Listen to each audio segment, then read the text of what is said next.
On this week's episode, I'm joined by Ana Paganini. Anna is a photographer and filmmaker, and she describes herself as an emotional documentarian. And some of her projects have included bullfighters, traditional religious processions, and even hermits. Her work has been featured in publications such as the British Journal of Photography, Splash and Grab, Monde Diplomatique, Vice, Público and Time Out. And this is some of her story. Welcome back, or welcome to another episode of Portugal, The Simple Life. And I'm really excited to be joined here. Okay, I'm going to see if I get the surname right. Ana Paganini. Is that? Yes. Yeah. Anna, thank you for joining us. Thank you, Dylan, for having me. And yeah, you pronounced it very well. Thank you. All sorts of things. Pagani, and a lot of things. I had to practice. I was practicing in the mirror this morning. First of all, congratulations. Elena was born recently. How is she doing? And is she healthy and happy? Yeah, she's gorgeous. Thank you so much. Excellent. Anna, just to start off with, why don't you tell us a little bit about you? About me. So I was born in Lisbon in 1995. And then I grew up in the north of Portugal, in Villarreal. And then I studied in Porto. And then I came to Lisbon, where I was for over 10 years. Then I went to live in London to study filmmaking. And I was already a photographer growing up because my father was a professional photographer. So he would give us cameras to play with. And I'm his fourth child. We're five, I'm the fourth. And he tried with every single one of us. And then with me, he managed to, it stayed with me. And it's funny that I became a photographer. I wasn't expecting it to, but cameras have always been a reality for me. And film in the fridge, it's like things that I grew up with. So then I studied in London for 4 years, which was a lovely experience. And I got a lot into documentary filmmaking and documentary photography. And then when I came back to Lisbon, I became a full-time freelance photographer. And I returned to my origin, which was the north of Portugal. And most of my documentary projects are there, which also something I didn't expect, but made total sense to return to my origin. This is a theme for a lot of Portuguese people, where you kind of go and always come back to the origins and to the roots. It's a beautiful part of our culture, I think, and I see it a lot in Portuguese people. But Anna, maybe you can just sort of first tell us a little bit about your terra. Our listeners love hearing about our guests, their village, their hometown, their terra. Tell us a bit about that. What's it famous for? What do you want people to know about it? Go ahead. I really love it. It's very, how can I describe it? Very authentic place. People have a lot of charisma there, and they're very hardworking. They're very connected to the land, to the vineyards, to the waterfalls. It's the region of the Douro Valley, which is the best wine ever, which is something I missed when I lived abroad.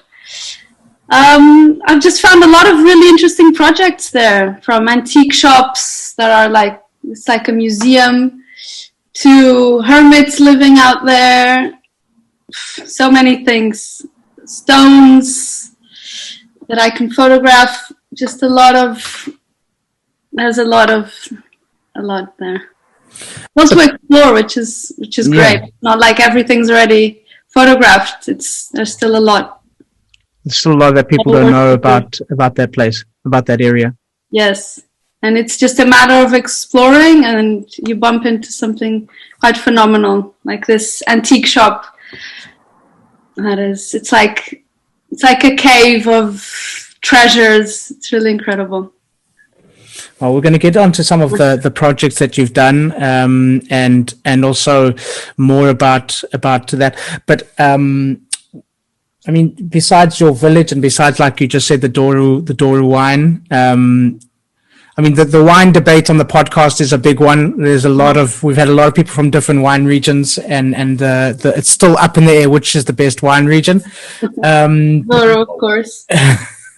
But what were some of the things that you missed about your village, about your home, about Portugal when you were studying in London? So it's the classic, the good weather, the food, the coffee, the wonderful coffee that we've got. In London, you had to put like a lot of cinnamon and sweet things. It was just awful coffee. And yes, I think Lisbon, I'm not living up north. I'm not in my terra. I'm in Lisbon at the moment. And it's a city that's changing a lot. And I guess I miss Lisbon too. Quite cosmopolitan. And of course the sea, just the typical. And the fact that you can travel a lot and in half an hour you're by the beach or less. The train line is something that's really part of my journey and that I missed a lot, and among other things. How do you think growing up in the place that you grew up, you mentioned your dad got it fourth time right with getting a photographer in the family. I believe creativity and things like photography, filmmaking have a lot to do with curiosity. Mm-hmm. A lot to do with wanting to know more and wanting to know why and wanting to understand a perspective in a different way. How growing up in Portugal, how growing up in the place that you grew up, do you think fostered that creativity and that curiosity that you have? I think, I totally agree with what you said. I think the main thing was having freedom, because I went to school quite late, around 6 years old. So I guess I had that time to kind of explore, and I don't know, I wasn't restricted by maybe social boundaries, or I had a lot of freedom growing up. I would walk around barefooted, maybe naked with the animals, and that's something that I guess that I'm sure stayed with me. And it's just quite a privilege, isn't it, to grow up with such freedom, and yeah, it stayed with me for sure in many ways. I mean, just can you unpack that a little bit more? Because I think I get it because there was, when I grew up in South Africa, and there were certain freedoms that we didn't have because of crime and things like that. I mean, what do you mean by freedom? What was that for you, and what do you appreciate about that looking back now? Mm-hmm. I think it was, mental freedom. I guess around that time you start thinking about not social conventions, but you go to school and you have to adapt to your peers and to the school's rules. I didn't have that, not at that age. So I would walk around, and I was quite lucky that I grew up with a lot of culture near me, around me. So I guess I absorbed that, and that stays with me, and also determined maybe what I'm doing with my life, which is in the arts and with culture, very much related to that. But if more things pop to my mind later on, I'll tell you. These things are so intrinsic to us; it's hard to. Yeah, exactly, and it's difficult. I'll have a think. It's difficult because it's difficult sometimes to value things that we have had our whole lives. Sure. But I wonder about that freedom, if there was also a safety aspect to it, that you mentioned that you were running around bare feet with animals on the farm and things like that. It's a life that a lot of people don't know, and it's quite a beautiful thing, and maybe that influenced you as well in many ways. I'm sure it has. Okay. You should come visit my terra, Vila Real. Do you know it? I haven't been there. You should come visit. I haven't been to Vila Real, I don't think. But it sounds amazing. I love the north. We like the north a lot. It's pretty, like you said, lots of history, lots of culture. You feel like you're in a different place completely. I find the people are quite different as well, in a good way. So yeah. I'll make sure when you leave, you'll say that the Douro is the best region for wine. Okay, that's a good challenge. Good challenge. Yeah. Anna, I mean, how did you get into this work on a professional level? Many people start with cameras and things as a hobby, but I mean, how did you get into this professionally, and why? So how, like we were saying, my father was a photographer. So from a very young age, since I was like 8 years old, he organized my first exhibition. And yes, like you said, it was more artistic, more exploring the camera. And then how did I get into it professionally? And then I just kept doing it. More the documentary aspect once my father died, which became like, I felt an urgency to document, to film, to photograph, to write.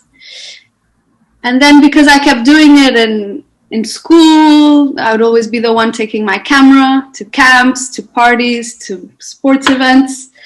And then people would ask me, would you like to photograph this event or that? And then I just slowly got into it professionally and became a freelancer around 16. I did a few weddings, a few events. And then I guess I just kept going, saying yes to things. And yeah, I really enjoy what I do. And it's also a privilege to get paid for something that I enjoy doing. And yeah, I really, really love it. I can't imagine myself doing anything else. Brilliant. Well, let's talk about some of the projects that you've done. It's one of the reasons that we got in touch was because I came across your work, and you do some really up close and personal stuff with some very interesting groups of people in this country and interesting traditions in Portugal. And so I'm curious to know a little bit more about that. Do you want to just tell us about some of the projects that you've been doing? For sure. So when I came back from London in 2018, one of my long-term projects in London had been to photograph the Stonehenge solstices. And it was also like incredible to find out about the pagan culture and just the different groups of people that would gather at Stonehenge in summer and winter solstice. So when I came to Portugal, I started exploring that, looking at our apparently Catholic processions and rituals. But then when I started exploring it a bit further, I realized how there's a pagan origin to them. For example, which had been celebrated for the last thousands of years. And then when Christianity came about, they substituted the dates for the Christian holidays. So there's always still a lot to explore, but I found that really fascinating. And one of my projects is called All the World's a Stage. And I went to photograph processions in my terra, in Vila Real, which is usually the Santos celebration days when there's always a party and people dress up. It's quite cinematic, and people also dress up as the Virgin Mary, and in a way become her for a few hours. And that's really fascinating, the psychology of it. And also there's this very cinematic procession that goes on in Praia das Maçãs in August or July. With COVID, it's been cancelled. I haven't shot it for 2 years. But so it's in summer in Praia das Maçãs, and people go into the water all dressed up, and they take the saints into the water. It's just very symbolic, it's very incredible because people have religious epiphanies once they're there. It was just so brilliant. And also parallel to that project, it's like part 2 of this project of All the World's a Stage, is I want to photograph the Portuguese bullfights around Lisbon. And that was also quite cinematic. People, I think, are very rooted in Portugal and quite obsessed with this culture of the bulls and bullfighting. It's like a niche. I think what really fascinates me is entering people's worlds and charismatic people usually have these niches, and yeah, it's really fun to get to know a completely different reality in my country. Yeah, things I hadn't come in contact with before I went exploring. Mm-hmm. I mean, this is these are two sort of subcultures of Portugal that people would have seen a lot in being around Portugal, because it's two very visible things: the processions, sort of the religious holidays, and then the bullfighting. It's two very, very religious, very, very visual things. I mean, what did you learn about, I mean, let's talk about the processions first of all, because I've always been fascinated by how people celebrate their faith in Portugal. I think it's really, really interesting. I think it's really pure. I find a lot of people, for them, it's very, very private. And it's not something that they tend to have to show to everyone. They maybe show to each other in these processions, but it's something quite private, and then they get on with their lives.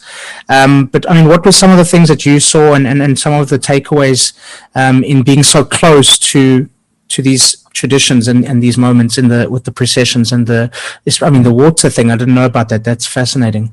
Fascinating, and yeah, many people don't know about it. Even people who grew up in Sintra don't know about this procession. It's marvelous. So I agree with what you said. I think people do live their own faith in general. Maybe this is a generalization, but I guess people are quite private and reserved in Portugal. But I also learned, being there and following these rituals and processions for many years, that there's a big theatrical part.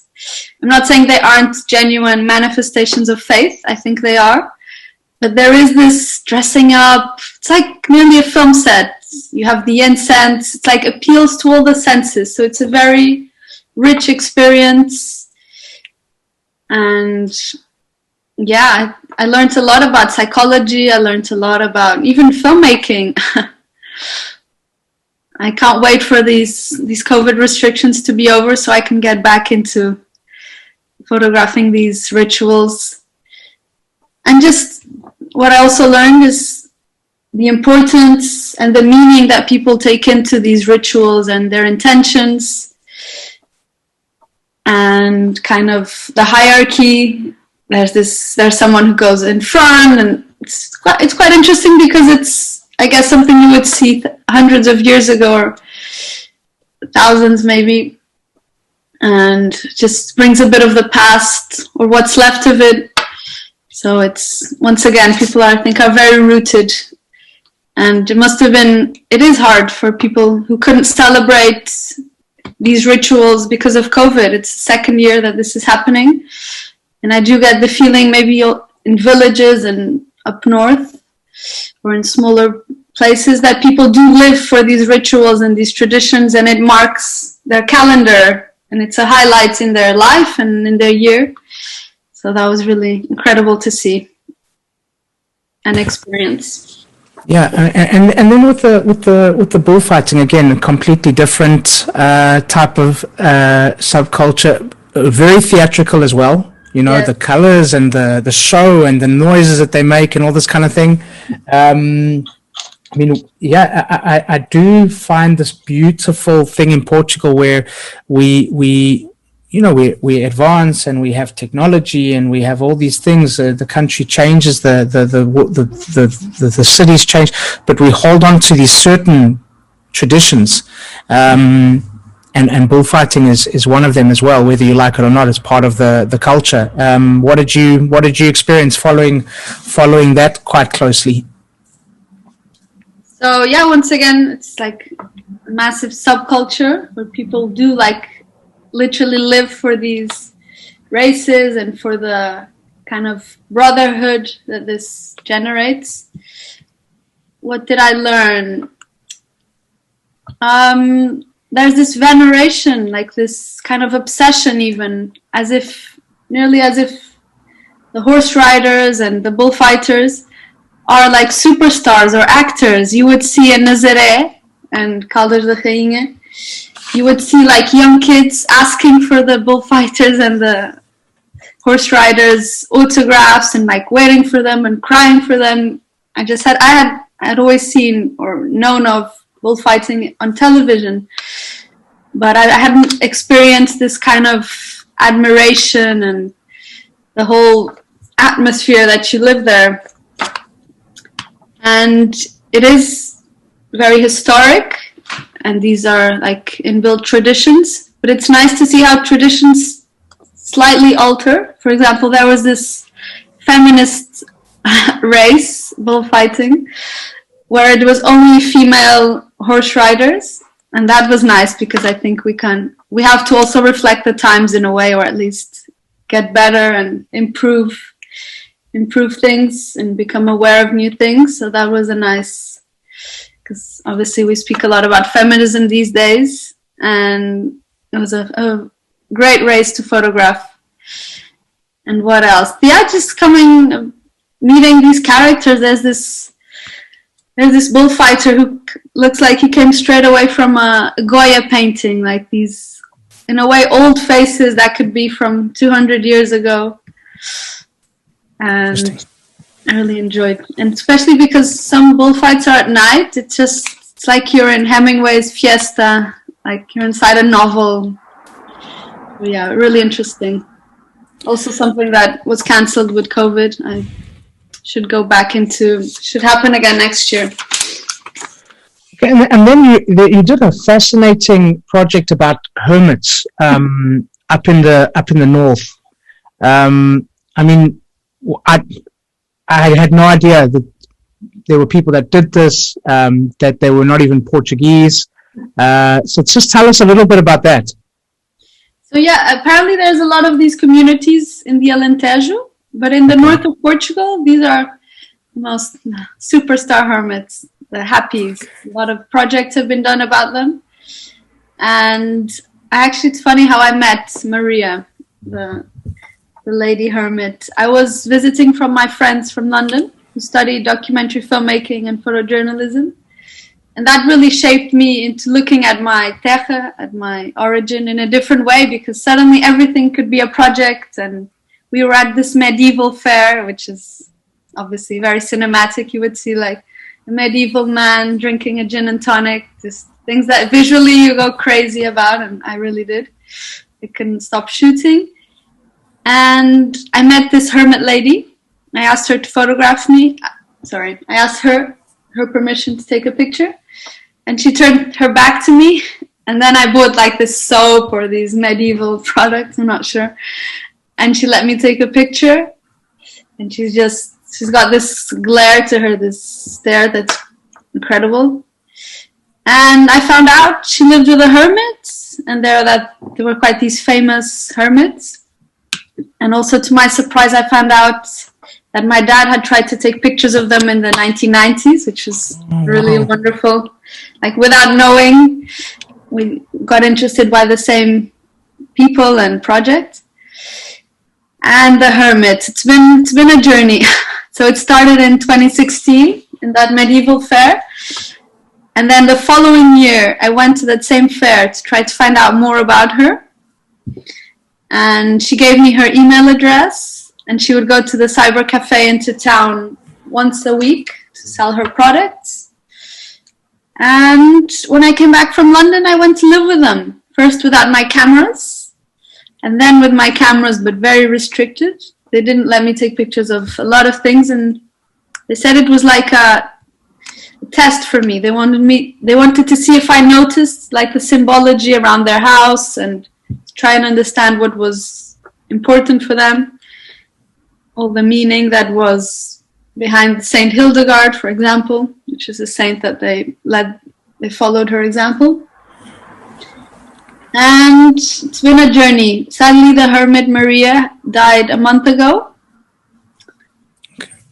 And yeah, it was a project that came back into my life. So when she fell ill this February, I started meeting with her again because I wanted to kind of make a book about her to try and preserve all the knowledge she has, because she studied medieval history, also history, but medieval medicine. But sadly, we didn't make the book. We just had some really, really wonderful conversations. We classified some plants in the north. And I took a lot of pictures of her. But then sadly, she fell ill and died. So I couldn't really complete the project. But just being with her and having that time was really, really wonderful. Because I think you mentioned they're German, these hermits, correct? Correct. And why do they choose to be here? Why do they do this here? I mean, they could do it anywhere by the sounds of things. Why do they choose this part of, or Portugal in general? I guess because they felt well here, and they came here in the 1990s, and they went to Serra da Estrela, and then they went to near Vila Real, Turgueda, and I guess they could live as people would live hundreds of years ago in the medieval time, because the way they spent their Christmas was very interesting. They would go with a donkey and take candles to the local villagers, and then she was a healer to the local villagers. And I have to ask them. I'm actually going to see him this Saturday. I can ask him, but they're quite mystical. I don't know if he would answer me in a very direct way. I just know that they are here, and they became part of not only the fascination of everyone who hears about them, knows about them, meets them, and yeah, they're big characters. But this is quite phenomenal, because you're saying that, you know, they live as hermits. They live like they did in medieval times, but they still have an interaction with the Portuguese community of some kind. So they're accepted, and Portuguese people accept that this is what they do, and they exist here. And Maria was a healer. I mean, what did she actually do? She knew, like I said, a lot about medieval healing. She would heal them. Like I said, they're very mystical, so I can't really give you straight answers. Yeah. She would give them teas to treat their illnesses. She would give them lotions and recipes that she would make. She had this quite high-tech lab in the middle of their house. It was very unexpected. And yes, they did have quite especially her. She had quite a lot of interaction with the people in Villarreal, because she would go a lot to fairs and even to schools to teach. Wow. And he is something that I should mention, actually, is when I met them when I went to live with them, the world was normal. It was before COVID times. And when there was COVID, they did the opposite. They came into the village. Instead of going away like a lot of people did, I, for example, went to the north during the times of COVID. They did the opposite. They came towards civilization, society, because she was ill and they needed help. And yeah, it's funny how things go in cycles, and they're doing the opposite. And now he knows a lot of people in the city. And I'll tell you about it Saturday, because we have the celebration of Maria's life. Oh, wonderful. And a few people are going to make it that met her and willing to speak about her. Yeah. And we've previously had a photographer on the podcast, Daniel Rodriguez, and he's done a couple of projects where he's gone to other countries and sort of really interesting communities of people, like in the Amazon and places like this, and he's got really up close and personal with these cultures, kind of like what you've done with the hermits, with the processions, with the bullfighters. I mean, how do you think you were able to get so up and close to people, to photograph them, to document them in this way? I think, like you started off saying in the beginning of our podcast, curiosity and having a genuine interest and becoming friends with these people, because it's really lovely to see the intersections between my life and my projects. I guess it goes hand in hand. But obviously some cultures fascinate me more than others.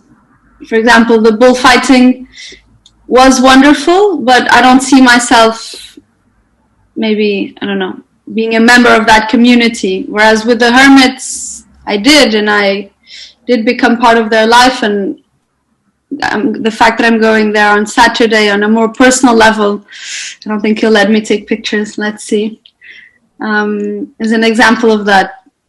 But yeah, people are very welcoming here, and I think they like it to have people be interested in what they do. Like Susan Sontag said, to photograph is to confer importance, to give importance. And for me, yes, it's about not worshipping, but about valuing these people and having a time, taking my own time to really be with them. And making documentary projects is wonderful because I get to have that time, to make that time, to meet and understand others better. That just helps me in my life too. Yeah, I like that. I like that a lot.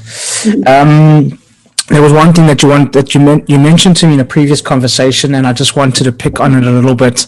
You mentioned that one of the things you missed about Portugal was the light of Lisbon, and this has come up on so many different episodes where people talk about the light of Lisbon. What is this light that people refer to? I want to hear it from a photographer's perspective. So yeah, enlighten us about the light. I'll try. So it's just this golden light. It's just wonderful. Something I can't really describe in words, I don't think. But the other day I went assisting a photographer at 6 a.m. And I think Lisbon always surprises us, and this really soft light at 6 a.m. also very different to the golden hour, which is more contrasty. So yeah, I guess I don't have the complete answer because I'm also still exploring and getting to know my own city. But this light is, yes, very enlightening. Do you think it's the position of the city? Because of the river? I heard somebody say it's got something to do with the calçada stone that kind of illuminates things. Do you think there's anything? Do you think there's a physical reason for this? Yes, it must be all the things that you mentioned, and also how the river is like a reflector.